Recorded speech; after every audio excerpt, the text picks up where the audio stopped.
Bismillahirrahmanirrahim. Assalamualaikum warahmatullahi wabarakatuh. Good morning, student. How are you this morning? I hope you are fine today. Oke, anak-anak ustazah. Today, hari ini anak-anak ustazah jangan lupa kerjakan amalan yauminya seperti sholat duha, tilawah, murojaah, serta membantu meringankan pekerjaan orang tua di rumah. Anak-anak ustazah, baiklah, pembelajaran kita pada pagi hari ini kita awali dengan membacakan Bismillahirrahmanirrahim. Baiklah anak-anak ustazah, pembelajaran kita pada pagi hari ini adalah yaitu tema 6 tentang panas dan perpindahannya. Kita masuk sekarang yaitu subtema 2, perpindahan color di sekitar kita, pembelajaran 1 dan 2. Jadi silakan anak-anak ustazah simak video pembelajaran berikut ini. Jangan lupa anak-anak ustazah buat ringkasan materi di dalam buku catatan dan tugas di buku LKS antum. Silakan sekarang antum simak video pembelajarannya. Selamat belajar anak-anak ustazah. Tujuan pembelajaran 1, yang pertama, dengan membuat peta konsep, siswa mampu menjelaskan isi teks penjelasan dari media cetak secara benar. 2. Dengan melalui gambar, siswa mampu menjelaskan cara-cara perpindahan kalor dalam kehidupan sehari-hari secara tepat. 3. Dengan melakukan percobaan menggunakan sendok dan air panas, siswa mampu membuktikan perpindahan kalor secara konduksi secara mandiri. Nah, baiklah, kita langsung saja ke pendalaman materi. Muatan bahasa Indonesia KD 3.3 dan 4.3. Pendamping pembelajaran 1, pendalaman materi. Menjelaskan isi teks media cetak melalui peta konsep. Media cetak mengandung berbagai informasi. Untuk dapat menjelaskan isi teks di dalam media cetak, kalian perhatikan langkah-langkah berikut. Ada 5 poin. Yang pertama, perhatikan judul teks dalam media cetak tersebut. 2. Bacalah teks dengan seksama. 3. Temukan informasi penting beserta kata kunci dalam setiap paragraf. Jika kamu tidak mengetahui makna kata kunci tersebut, carilah di dalam Kamus Besar Bahasa Indonesia atau KBBI. 4. Pahamilah setiap informasi tentang penting tersebut. 5. Tuliskan kembali informasi penting dan kata kunci yang telah kamu pahami dengan menggunakan bahasamu sendiri. Nah, salah satu cara untuk menjelaskan isi teks adalah dengan membuat peta konsep. Nah, peta konsep merupakan cara untuk menyajikan ide atau informasi penting dalam bentuk cabang. Nah, pada peta konsep, informasi penting yang telah dipahami biasanya dihubungkan dengan informasi lain yang ditulis dalam bentuk kata kunci atau gambar. Melalui peta konsep, sekumpulan data atau informasi diolah dengan cara tertentu sehingga dapat dipahami oleh pembaca. Baiklah, saya akan mulai. Memasak dengan teknik wood fire. Wood fire merupakan salah satu cara memasak makanan dalam tungku besar. Tungku besar tersebut terbuat dari batu bata merah yang di bagian dalamnya terdapat kayu bakar menyala. Kayu yang digunakan untuk pembakaran adalah kayu pohon rambutan yang sudah kering dan tidak bergetah. Hal tersebut dilakukan karena kayu pohon rambutan mudah diperoleh dan menghasilkan api yang stabil. Panas yang dihasilkan oleh teknik wood fire dapat membuat aroma makanan terasa lebih lezat. Oleh sebab itu, banyak koki internasional yang menggunakan wood fire sebagai teknik memasak andalannya. Menurut salah satu koki eksekutif internasional, Jacob Burrell, memasak dengan menggunakan teknik wood fire dapat menghasilkan aroma yang khas dan kematangan makanan yang pas. Hal itulah yang membuat masakan terasa lebih lezat. Contoh makanan yang dapat dimasak dengan teknik wood fire adalah pizza, makanan dari Italia. Selain pizza, teknik memasak menggunakan wood fire juga cocok untuk sayuran segar dan seafood. Sayuran yang dimasak menggunakan teknik wood fire akan terjaga nutrisinya dan menghasilkan tekstur yang lebih renyah. Sementara itu, seafood akan memiliki aroma lebih wangi setelah minyaknya dibakar menggunakan teknik wood fire. Baiklah, daftar soal pertama yaitu tuliskan informasi penting beserta kata kunci yang terdapat dalam setiap paragraf pada teks tersebut. Maksudnya teks yang sudah Rosa bacakan sebelumnya ya. Rosa akan bacakan jawabannya. Informasi penting paragraf pertama yaitu ada 3. Yang pertama, wood fire merupakan salah satu cara memasak makanan dalam tungku besar. 2. Tungku besar terbuat dari batu bata merah yang di bagian dalamnya terdapat kayu bakar menyala. 3. Kayu yang digunakan untuk pembakaran adalah kayu pohon rambutan yang sudah kering dan tidak bergetah. Nah, kata kunci paragraf pertama yaitu wood fire dan tungku besar. Selanjutnya, informasi penting paragraf kedua ada 2, yaitu yang pertama, panas yang dihasilkan oleh teknik wood fire dapat membuat aroma makanan terasa lebih lezat. Kedua, menurut salah satu koki eksekutif internasional, Jacob Burrell, memasak dengan menggunakan teknik wood fire dapat menghasilkan aroma yang khas dan kematangan makanan yang pas. Nah, kata kunci paragraf kedua yaitu lezat. Selanjutnya, informasi penting paragraf ketiga ada 4 poin, yaitu pertama, contoh makanan yang dapat dimasak dengan teknik wood fire adalah pizza, makanan dari Italia. B. Teknik memasak wood fire juga cocok untuk sayuran segar dan seafood. C. Sayuran yang dimasak dengan teknik wood fire akan terjaga nutrisinya dan menghasilkan tekstur yang lebih renyah. D. Seafood akan memiliki aroma lebih wangi setelah minyaknya dibakar menggunakan teknik wood fire. Nah, kata kunci dari paragraf ketiga yaitu ada pizza, sayuran, dan seafood. Nah, teman-teman, kalian boleh catat langsung jawabannya. Soal seperti biasa tidak usah ditulis ya. Soal nomor 2, lengkapilah peta konsep berikut berdasarkan informasi penting dan kata kunci yang kamu temukan, yang sudah ditemukan di soal yang pertama tadi. Nah, di sini membuat seperti peta konsep. Nah, di sini ada teknik memasak wood fire. Ada pengertian wood fire, yaitu salah satu cara memasak makanan dalam tungku besar.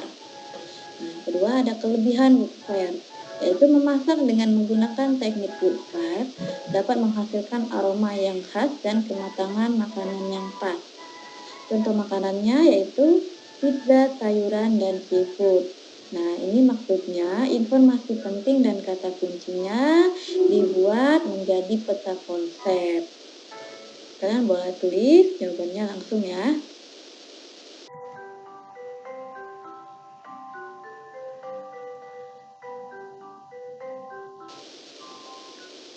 Baiklah, sekarang kita beralih ke muatan IPA KD 3.6 dan 4.6. Pendalaman materi, cara-cara perpindahan kalor dalam kehidupan sehari-hari. Skalor perpindahan dari benda yang memiliki suhu lebih tinggi ke benda dengan suhu lebih rendah, hingga tercapai keseimbangan suhu. Dengan demikian, perpindahan kalor terjadi pada benda-benda yang memiliki suhu berbeda agar suhunya menjadi sama. Cara perpindahan kalor dari satu benda ke benda lain tidak selalu sama. Ada 3 cara perpindahan kalor, yaitu konduksi, konveksi, dan radiasi.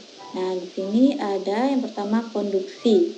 Konduksi merupakan perpindahan kalor tanpa disertai perpindahan zat perantara. Nah, contohnya yaitu tangan memegang cangkir berisi teh hangat. Selanjutnya, knalpot menjadi panas setelah mesin sepeda motor dihidupkan lama. Terakhir ada tutup panci akan terasa panas saat panci digunakan untuk memasak. Nah, di sini ada contoh dari konduksi ya.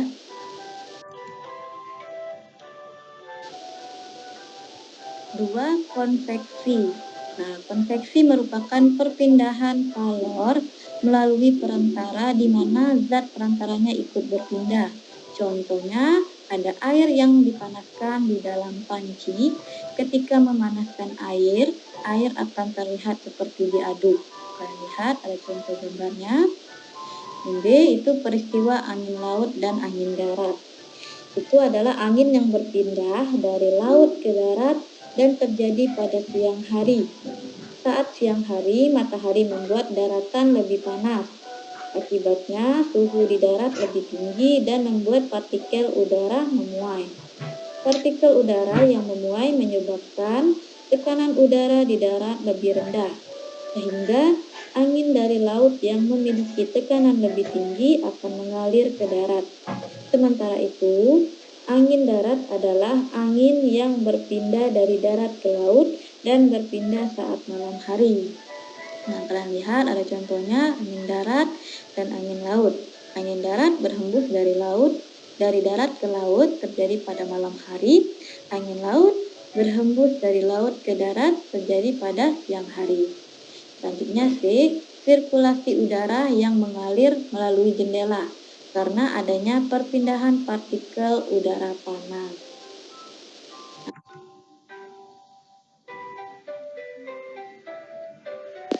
Nah, yang terakhir ada radiasi.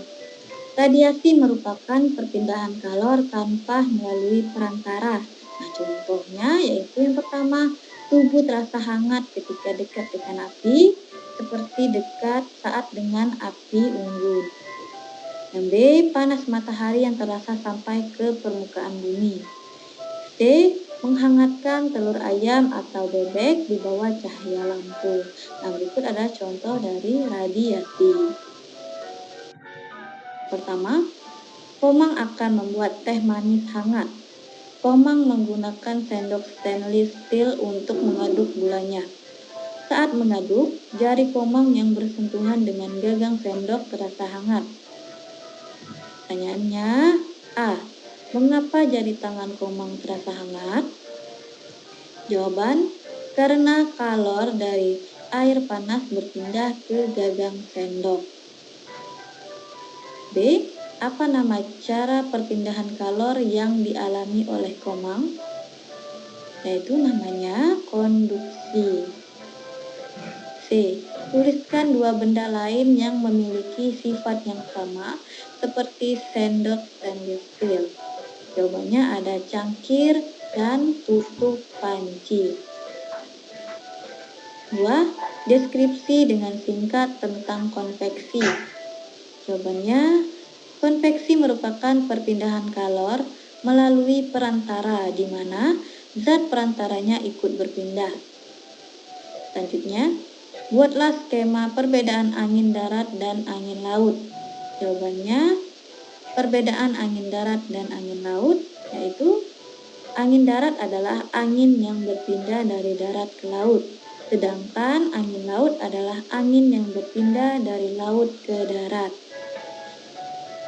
Waktu terjadinya angin darat yaitu berpindah saat malam hari, sedangkan angin laut terjadi pada siang hari. Nah, Kalian boleh tulis jawabannya di buku tulis, soal tidak perlu ditulis. Soal nomor 3, perhatikan peristiwa berikut. Kalian lihat gambarnya, yaitu es krim meleleh. Pertanyaannya, mengapa es krim meleleh? Jawabannya, karena terjadi perpindahan kalor dari panas matahari. B. Apa nama cara perpindahan kalor pada peristiwa tersebut? Jawabannya yaitu radiasi. C. Tuliskan 2 contoh lain peristiwa perpindahan kalor seperti dalam gambar. Jawabannya itu menjemur pakaian saat matahari sedang terik. Yang kedua, menghangatkan telur ayam atau bebek di bawah cahaya lampu. Nah, seperti biasa ya, tulis jawabannya di buku tulis, soal tidak perlu ditulis. Soal nomor 4, Dedi dan teman-teman mengamati kemampuan beberapa benda dalam menghantarkan panas. Mereka mencelupkan benda-benda tersebut ke dalam cangkir berisi air panas. Setelah itu, menghitung waktu untuk melihat apakah benda akan terasa panas atau tidak selama 5 menit. Berikut adalah data hasil pengamatannya. Nah, tabel kemampuan benda dalam menghantarkan panas. Ada benda, sendok aluminium, dan kawat tembaga. Terasa panas pada menit ke. Nah, jika sendok aluminium terasa panas pada menit ke 1, 2, 3, 4, dan 5. Jadi, dia dari menit pertama dia sudah merasakan panas. Sedangkan kawat tembaga di menit pertama dia belum merasakan panas. Nah, dia munculnya di menit kedua, 3, 4, dan 5. Nah, sekarang kawat besi. Kawat besi yaitu dari menit pertama sudah menghantarkan panas. Selain itu ada ranting pohon. Nah, ranting pohon tidak menghantarkan panas ya. Nah, sama dengan sendok plastik. Sendok plastik sama dengan ranting pohon, yaitu benda yang tidak menghantarkan panas. Jadi cuman kawat besi saja. Dalam 1 menit pun dia bisa menghantarkan panas. Selanjutnya, berdasarkan tabel tersebut, bantulah Dedi dan teman-temannya untuk menjawab pertanyaan berikut. A. Benda apakah yang paling cepat terasa panas? Jawabannya, sendok aluminium dan kawat besi. B. Benda apakah yang tidak terasa panas sampai akhir pengamatan? Ada ranting pohon dan sendok plastik. C. Apa nama cara perpindahan panas yang terjadi dalam percobaan tersebut? Yaitu jawabannya konduksi. D. Berdasarkan percobaan tersebut, apa kesimpulannya? Nah, kesimpulannya yaitu sendok aluminium dan kawat besi merupakan kedua benda yang mengalami perpindahan kalor disertai perpindahan zat perantara.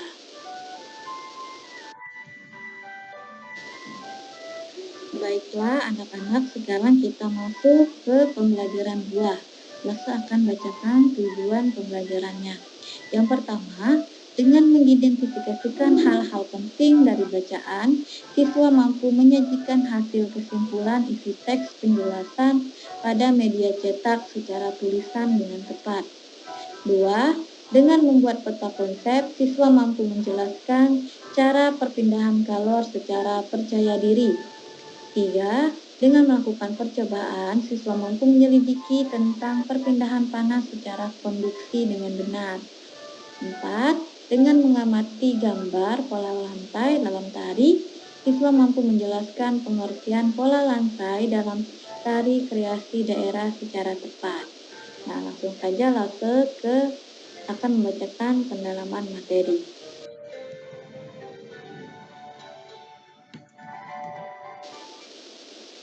Pendamping pembelajaran 2, muatan bahasa Indonesia KD 3.3 dan 4.3. Pendalaman materi. Membuat kesimpulan isi teks media cetak. Agar lebih mudah dan cepat dalam memahami isi teks media cetak, kalian dapat membuat kesimpulan. Nah, kesimpulan dibuat dengan cara mengambil intisari dari informasi teks berdasarkan apa yang telah diuraikan melalui poin-poin atau peta konsep. Selanjutnya, selain itu, kamu juga perlu memperhatikan pemilihan kata dan ejaan yang kamu gunakan saat membuat kesimpulan. Salju di wilayah Indonesia. Lalu akan bacakan teksnya seperti biasa. Kalian boleh simak dan boleh baca sama-sama ya. Salju berawal dari kumpulan uap air di bumi yang mendingin, kemudian menggumpal menjadi awan. Jika uap air tersebut terus bertambah, awan tidak akan sanggup lagi menahannya. Setelah itu, awan akan terpecah dan uap air pun jatuh ke permukaan bumi. Suhu di udara yang sangat dingin membuat proses pembekuan air semakin cepat. Terjadinya pelepasan kalor pada proses pendinginan uap air di udara tersebut, sehingga terbentuklah kristal es atau salju. Pada umumnya, salju turun di tempat-tempat yang memiliki iklim sedang atau subtropis. Beberapa negara yang memiliki salju, misalnya Swiss, Selandia Baru, Norwegia, dan Alaska. Sementara itu, Indonesia merupakan negara tropis dan hanya memiliki 2 musim saja, khususnya di Indonesia. Jumlah radiasi matahari termasuk besar dan waktunya lebih lama. Hal ini berbeda dengan negara-negara lain yang memiliki iklim subtropis. Perbedaan iklim tersebut salah satunya dipengaruhi oleh letak geografis sebuah negara. Namun, ternyata di Indonesia ada wilayah yang memiliki salju, misalnya puncak pegunungan Jaya Wijaya di Papua. Wilayah ini merupakan pegunungan paling tinggi di Indonesia. Tinggi puncaknya mencapai 4.900 meter di atas permukaan laut. Di Jaya Wijaya, temperatur sangat dingin, melebihi tempat lain Indonesia, sehingga tempat ini memiliki salju abadi. Soal yang pertama, catatlah informasi penting dan kata kunci dari setiap paragraf pada teks di atas. Berdasarkan informasi yang kamu peroleh, buatlah peta konsep mengenai isi teks salju di wilayah Indonesia. Nah, di sini ada peta konsepnya. Kita ambil poinnya yang pertama, judulnya yaitu salju di wilayah Indonesia. Yang diambil yaitu penyebab terjadinya salju, yaitu salju berawal dari kumpulan uap air di bumi yang mendingin kemudian menggumpal menjadi awan. Selanjutnya, negara-negara yang memiliki salju yaitu Swiss, Selandia Baru, Norwegia, dan Alaska. Selanjutnya, wilayah di Indonesia yang memiliki salju puncak pegunungan Jaya Wijaya di Papua. Nah, ini adalah peta konsep mengenai isi teks yaitu salju di wilayah Indonesia. Di sini terdapatnya peta konsep yaitu mencari terlebih dahulu informasi penting dan kata kuncinya dari setiap paragraf pada teks. Kalian paham ya? Maksudnya membuat peta konsepnya seperti apa?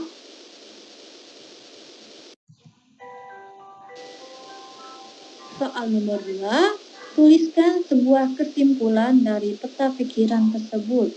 Maksudnya dari peta pikiran atau peta konsep yang sudah dijelaskan di soal pertama tadi. Nah, kesimpulannya, salju berawal dari kumpulan uap di bumi yang mendingin, kemudian menggumpal menjadi awan. Terjadi pelepasan kalor pada proses pendinginan uap di udara, sehingga terbentuk kristal es atau salju. Negara-negara yang memiliki salju misalnya Swiss, Selandia Baru, Norwegia, dan Alaska. Wilayah di Indonesia memiliki salju misalnya puncak pegunungan Jaya Wijaya di Papua. Wilayah ini merupakan pegunungan paling tinggi di Indonesia. Di Jaya Wijaya, temperatur sangat dingin, melebihi tempat lain di Indonesia, sehingga tempat ini memiliki salju abadi.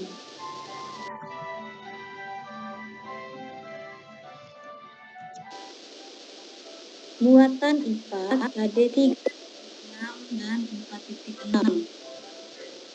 Pendalaman materi, laporan pengamatan cara-cara perpindahan kalor. Ayo ingat kembali, sebelumnya kalian sudah mempelajari cara-cara perpindahan kalor. Cara perpindahan kalor ada 3 macam, yaitu konduksi, konveksi, dan radiasi. Nah, di sini konduksi adalah perpindahan kalor tanpa disertai perpindahan zat perantaranya. Selanjutnya konveksi yaitu perpindahan kalor yang disertai perpindahan zat perantaranya. Sedangkan radiasi adalah perpindahan kalor tanpa melalui perantara. Nah, ketiga poin ini berbeda-beda ya perpindahan kalornya.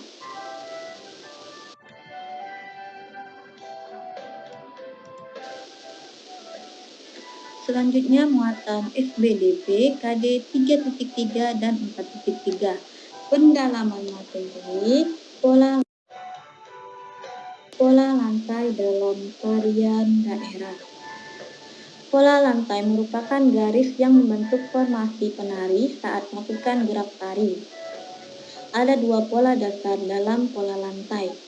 Pola lantai lurus seperti pola lantai horizontal, vertikal, diagonal, segitiga, dan zigzag. Nah, kalian lihat ada sebuah tari topeng.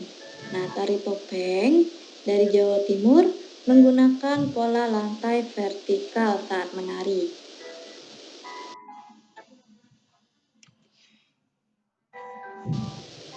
Selanjutnya ada tari pendet. Tari pendet dari Bali menggunakan pola lantai diagonal saat menari. Tuliskan nama tarian dan asal daerahnya sesuai gambar berikut. Gambar yang pertama yaitu nama tariannya Tari Saman. Berasal dari daerah Aceh, pola lantainya lurus ke samping dan zigzag. Gambar kedua yaitu ada Tari Kecak. Berasal dari daerah Bali, pola lantainya berbentuk lingkaran. Baiklah Nana Ustazah, itulah pembelajaran kita pada pagi hari ini, yaitu tema 6, subtema 2, pembelajaran pertama dan kedua. Silahkan antum simak videonya, jangan lupa bikin ringkasan materi pada buku catatan antum. Selamat belajar Nana Ustazah. Ustazah sudahi dengan wabillahi taufik hidayah. Wassalamualaikum warahmatullahi wabarakatuh.